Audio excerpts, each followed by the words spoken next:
Hello વિદ્યાર્થી મિત્રો, હું તમારું માનવ ક્લાસીસમાં ફરી હાર્દિક સ્વાગત કરું છું. તો આજે આપણે ધોરણ 6 નો સંસ્કૃતનો ગાલા સ્વાધ્યાય પોથીનો પાઠ બીજો અને ત્રીજો જોવાનો છે. તો ફટાફટ આપણી ચેનલને લાઈક એન્ડ સબસ્ક્રાઇબ કરી દો અને તમારા ફ્રેન્ડને પણ શેર કરો, જેથી ગાલા સ્વાધ્યાય પોથીના સંસ્કૃતના પાઠના વિડીયો જોઈ શકે અને સ્ટડી પણ કરી શકે.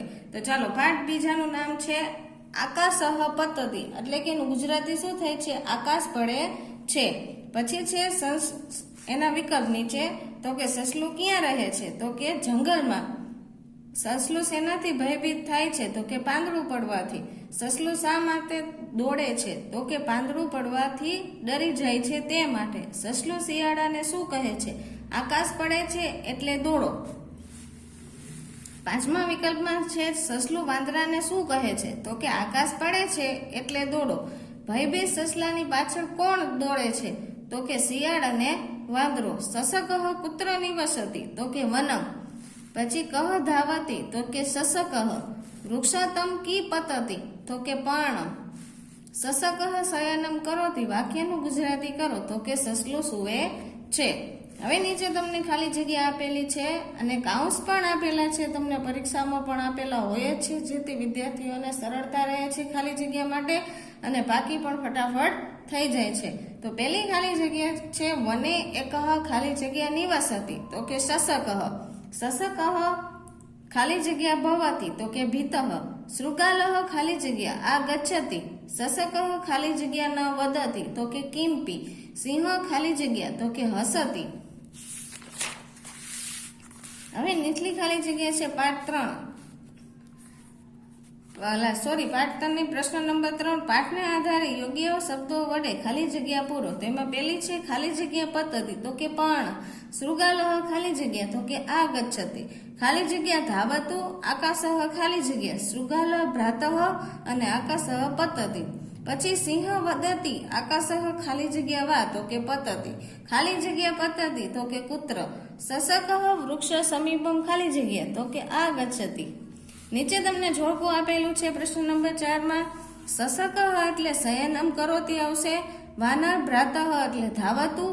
પછી કુત્ર પતતિ એટલે આકાશઃ આવશે. શૃગાલ એટલે અનુધાવતી.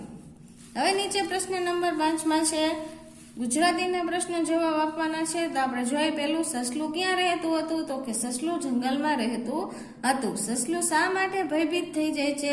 સસલું ઝાડ પરથી પાંદડું પડે છે એટલે સસલું ભયભીત થઈ જાય છે. સસલું શિયાળને શું કહે છે? સસલું કહે છે કે શિયાળભાઈ દોડો, આકાશ પડે છે. સસલાની પાછળ કોણ કોણ દોડે છે? તો કે શિયાળ અને વાંદરો દોડે છે. સસલાની વાત સાંભળી સિંહ શું બોલે છે? સિંહ કહે છે આકાશ પડે છે. ક્યાં પડે છે? સસલું ક્યાં આવે છે? તો કે સસલું ઝાડ પાસે આવે છે. છેવટે સસલું શું કરે છે? તો કે છેવટે સસલું ભાગી જાય છે. પછી આ બાજુ તમને સંસ્કૃતના પ્રશ્ન જવાબ આપેલા છે. એમાં પહેલો પ્રશ્ન છે કહ ભીતઃ ભવતિ? તો કે સસકઃ ભીતઃ ભવતિ. સસકઃ શૃગાલમ કી વદતિ? તો કે સસકઃ શૃગાલમ વદતિ. શૃગાલઃ ભ્રાતઃ ધાવતુ? આકાશઃ પતતિ. સસકઃ વાનરમ કી વદતિ? તો કે સસકઃ વાનર વદતિ. વાનર ભ્રાતઃ ધાવતુ? આકાશ પતતિ. સિંહમ કસ્ય અનુગચ્છન્તિ? તો કે સિંહમ સસકસ્ય અનુગચ્છન્તિ. સસકઃ કુત્ર આગચ્છન્તિ? તો કે સસકઃ વૃક્ષ સમીપમ આગચ્છતિ. ક્યાં છે? વૃક્ષ સમીપમ આગચ્છતિ. હવે છે નીચે પ્રશ્ન નંબર 7 માં નીચેના વાક્યોનું સંસ્કૃતમાં ભાષાંતર કરવાનું છે. સસલું દોડે છે તો સંસ્કૃતમાં શું થશે? સસકઃ ધાવતિ. પાંદડું પડે છે તો કે પર્ણ પતતિ. વાંદરો આવે છે તો કે વાનરઃ આગચ્છન્તિ. વ છે. પછી સસલું બોલે છે સસકઃ વદતિ. આકાશ પડે છે. આકાશઃ પતતિ. શિયાળભાઈ દોડે છે, આકાશ પડે છે. એનું સંસ્કૃત થશે શૃગાલ ભ્રાતઃ ભવતુ આકાશઃ પતતિ. વાંદરો પણ પાછળ દોડે છે તો કે વાનરમ અપી અનુધાવતી. હવે નીચે તમને સાચા અર્થમાંથી જે વિકલ્પ આપેલા છે એમાં 2 ઓપ્શન, એમાંથી સાચો અર્થ શું થાય તે આપણે કહેવાનો રહેશે. ભીતઃ તો કે ડરેલો અને ભીત છે તેમાંથી શું આવશે? ભીતઃ એટલે ડરેલો થાય. સસકઃ તો સસલું. કુત્ર તો ક્યાં, ધાવતું તો દોડે, પછી વદતી તો બોલે છે, પલાયનમ તો ભાગી જાય છે, અથવા ભ્રાતઃ તો ભાઈ, પછી શયનમ તો સૂવે છે. એવી જ રીતના સમાનાર્થી શબ્દો પણ નીચે તમને આપેલા છે. વાનરઃ તો એમાં આવશે કપિહ, પર્ણમ તો કે પલ્લવમ અને પત્રમ, પછી આકાશઃ તો નભઃ, વૃક્ષઃ તો તરુઃ.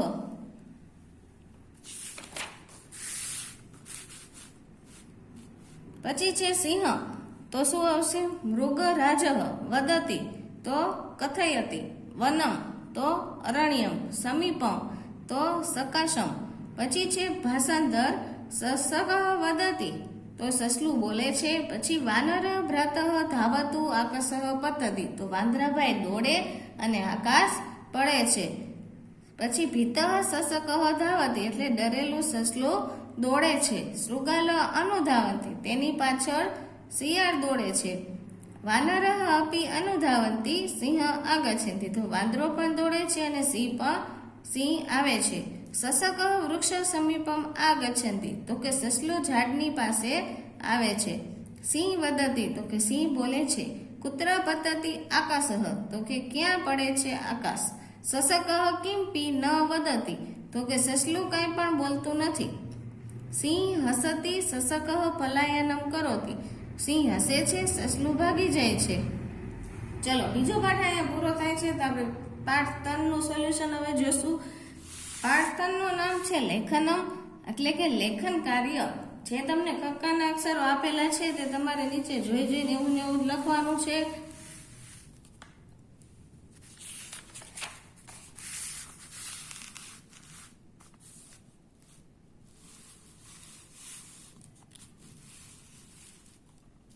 હવે આપણે પ્રશ્ન નંબર 2 માં એ પાઠના વિકલ્પ જોશું. પાઠ 3 ના પહેલો વિકલ્પ છે સંસ્કૃત ભાષા કઈ લિપિમાં લખાય છે? તો કે નાગરિક અને દેવગીરી. કઈ આવશે? નાગરિક અને દેવગીરી. ગુજરાતી ભાષાની લિપિ કઈ લિપિમાંથી આવી છે? તો કે દેવનાગરિકમાંથી. સંસ્કૃત ભાષા કેટલા મૂળાક્ષરોના વળાંકોમાં શું જોવા મળે છે? તો કે થોડીક ભિન્નતામાં. સંગણક વિજ્ઞાનના નિષ્ણાતોના મતે સંસ્કૃત ભાષા સંગણક માટે કેવી છે? તો કે પૂર્ણતઃ યોગ્ય છે. રામ અને દેવ શબ્દમાં મ અને વ પછી આવેલા 2 બિંદુ એટલે કે જે આ પાછળના 2 બિંદુ હોય છે તેને આપણે શું કહીએ છીએ? તો કે વિસર્ગ કહીએ છીએ. પછી ઘ મૂળાક્ષર સાથે ઓછી ભિન્નતા ધરાવતો મૂળાક્ષર કયો? તો કે ધ. વ મૂળાક્ષર સાથે ઓછી ભિન્નતા ધરાવતો તો કે બ. પછી ફ મૂળાક્ષર સાથે ઓછી ભિન્નતા ધરાવતો તો કે ક. હવે નીચે એની ખાલી જગ્યા પણ આપેલી છે. ગુજરાતી લિપિમાં મૂળાક્ષરોની ઉપર ખાલી જગ્યા કરવામાં આવતી નથી તો કે શિરોરેખા. સંસ્કૃતના ખાલી જગ્યા સ્વરો અને ખાલી જગ્યા વ્યંજનો છે તો કે 13 સ્વરો છે અને 23 વ્યંજનો છે. સ્વરો અને વ્યંજનોને ખાલી જગ્યા કહે છે તો કે વર્ણો. સામાન્ય રીતે દરેક વ્યંજનો ઉચ્ચાર ખાલી જગ્યા સ્વર ઉમેરીને જ કરવામાં આવે છે તો કે અ. સ્વર વગરના વ્યંજનને ખાલી જગ્યા કરીને દર્શાવવામાં આવે છે ત્રાસી લીટી કરીને. સુકહ અને ગજહ શબ્દોમાં ક અને જ પછી આવેલા 2 બિંદુઓને ખાલી જગ્યા કહે છે તો કે વિસર્ગ કહે છે. હવે નીચે એના ખરા ખોટા આપેલા છે. સંસ્કૃત ભાષા હિન્દી લિપિમાં લખાય તો કે ખોટું. ગુજરાતી ભાષાના મૂળાક્ષરો ઉપર શિરોરેખા કરવામાં આવતી નથી. સાચું. આપણી માતૃભાષા બધા મૂળાક્ષરો દેવનાગરિક લિપિની માફક લખાય છે. ખોટું. સંસ્કૃત ભાષા કેટલી ભારતીય ભાષાઓની જનની છે. સાચું. કોમ્પ્યુટર સાયન્સના નિષ્ણાતોના મતે સંસ્કૃત ભાષા કોમ્પ્યુટર માટે પૂર્ણ રીતે પ્રતિકૂળ છે. ખોટું. પાછળ એના જોડકા આપેલા છે. પ્રશ્ન નંબર 5 માં સંસ્કૃત ભાષા તો દેવનાગરિક લિપિમાં લખાય છે. ઘણી ખરી ભારતીય ભાષાઓમાં તો કે બહોળા પ્રમાણમાં સંસ્કૃત શબ્દો છે. સંસ્કૃત ભાષાના કેટલાક મૂળાક્ષરોમાં તો કે વળાંકોમાં થોડીક ભિન્નતા દેખાય છે. પ્રશ્ન નંબર 6 હવે પહેલો પ્રશ્ન છે સંસ્કૃત ભાષા કઈ લિપિમાં લખાય? તો કે સંસ્કૃત ભાષા નાગરિક કે દેવનાગરિક લિપિમાં લખાય છે. ગુજરાતી ભાષાની લિપિ કઈ લિપિમાંથી આવી છે? તો કે આપણી રાષ્ટ્રીય ભાષા હિન્દી પણ દેવનાગરિક લિપિમાં લખાય છે. શિરોરેખાને બાદ કરતા કઈ ભાષાના કેટલાક મૂળાક્ષરો દેવનાગરિક લિપિની જેમ લખાય છે? તો કે ગુજરાતી ભાષામાં શિરોરેખાને બાદ કરતા કેટલાક મૂળાક્ષરો દેવનાગરિક લિપિને જેમ લખાય છે. સંસ્કૃત ભાષામાં કેટલા સ્વર અને કેટલા વ્યંજનો છે? તો કે સંસ્કૃત ભાષામાં 13 સ્વર અને 33 વ્યંજનો છે. શું શીખવાથી આપણી માતૃભાષા અને રાષ્ટ્રભાષા હિન્દીને શું સમૃદ્ધ બનાવી શકાય છે? સંસ્કૃત શીખવાથી આપણી માતૃભાષા અને રાષ્ટ્રભાષાને સમૃદ્ધ બનાવે છે. હવે નીચે અનુલેખન છે એટલે જોઈ જોઈને તમારે સારા અક્ષરે લખવાનું રહેશે. પ્રશ્ન નંબર 8માં પંક્તિઓનું અનુલેખન પણ કરવાનું છે એટલે જોઈ જોઈ નીચે લખવાની પણ છે અને તેનું ભાષાંતર પણ કરવાનું છે. પહેલી પંક્તિ છે સર્વે ભવંતુ સુખીનઃ એટલે બધા સુખેથી રહો. બીજું છે સર્વે ભદ્રાણી પશ્યંતુ તો એનું ગુજરાતી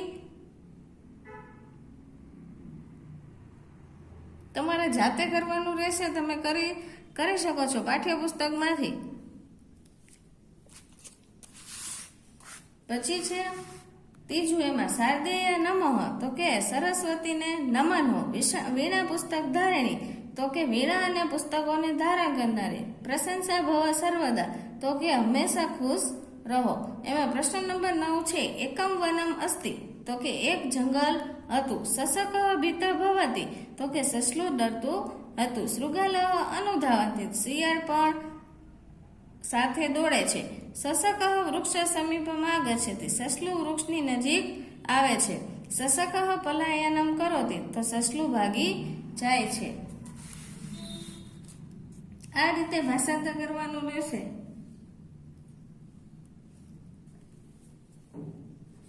જે શ્લોક પૂર્તિમાં અહીંયા ભાષાંતર કરેલ નથી તે બધાની સ્કૂલમાં અલગ અલગ કરાવતા હોવાથી વિદ્યાર્થીઓને પોતાની જાતે કરવાનું રહેશે.